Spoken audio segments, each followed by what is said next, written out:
When you put a widget on the canvas, you have access to a lot of functions accessible through the right-click menu. Just take a look. Whoa, what just happened here? There are a lot of options, right? Let's take a look at some of these options. First, the Paste Spatial menu. The Paste as plain text will allow you to paste a piece of text without the formatting.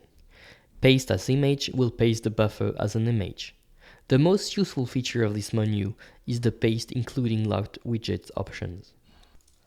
Imagine you have some content that you want to copy from one page to another. With this content, you have a menu that is locked. See here? It's red, meaning it's locked and I can't move it. By default, when you select everything and choose copy, it will paste everything except the locked widgets.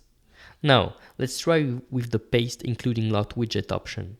I copy everything again, then press Paste. And now the menu appears too. What about the other options? We have the Set Hidden option. When you use this, it will hide the chosen component. Now, why would you want to do that?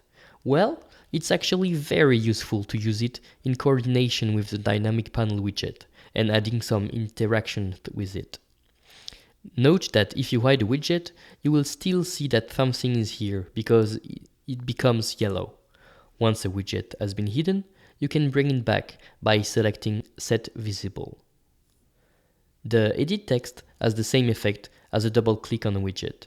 It allows you to edit or add a text to a widget. The Auto Fit Width and Height. Let's talk about these two. Let's take an example. If we take the label widget, for instance, and we fill it with a lot of text, see how the text goes to the next line when we reach the end of the widget. Now let's toggle the Auto Fit Width. If we enter a text that is wider than the width of the widget, we see that the widget takes the exact width of the text. The Auto Fit Height option has basically the same behavior. Now let's talk about the Set Interaction Styles option.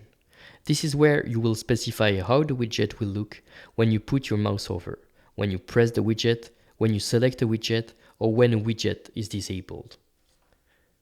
The Selection Group option is especially useful for checkboxes or radio buttons.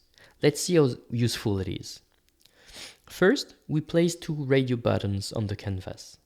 If we generate the wireframe, we see that we can check the two radio buttons at the same time. And we really don't want that, right?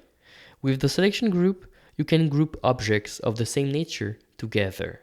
If we create a new group, like gender for instance, we now see that only one radio button can be checked at once. The other complicated features are Convert to Master and Convert to Dynamic Panel.